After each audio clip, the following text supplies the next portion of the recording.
of the new congressional map while also calling for an April special legislative session.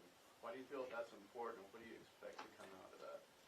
So I told them that they were running into a veto, and they passed it. It's their prerogative, but obviously I followed through on my word on that. There had been some lawsuits filed that basically said the state of Florida is malapportioned because there were no congressional districts in place, which was true.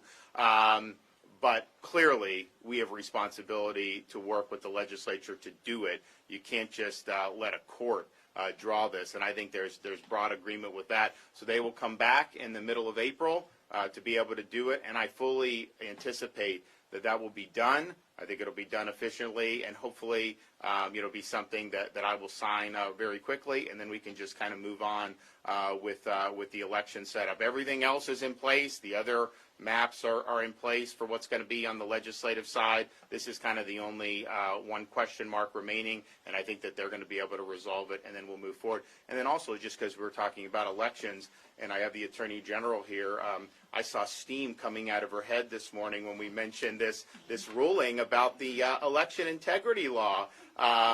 So it's definitely going to be appealed. I did mention that yesterday. We know going in with certain judges that they're going to rule on political basis or partisan basis, and we anticipated that.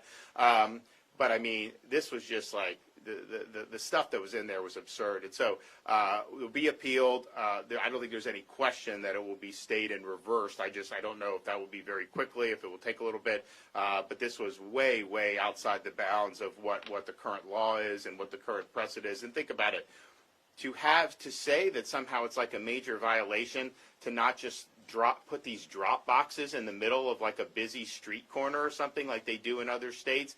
That is not good for election security. I mean, you need those ballot boxes have got to be safeguarded. I mean, that's something that's very sacred stuff. And so some of the things that we're in, to say that that's how some type of a problem, that we don't want to go down that road that other states have done, was not something. But it was not something, the decision was not unexpected for us, but there will absolutely be an appeal, and I would be very, very confident that we would be able to do. Do you want to add anything? Let me just say, in my 2 decades as a lawyer, over a decade as a judge, I've seen a lot of orders, thousands of orders. That order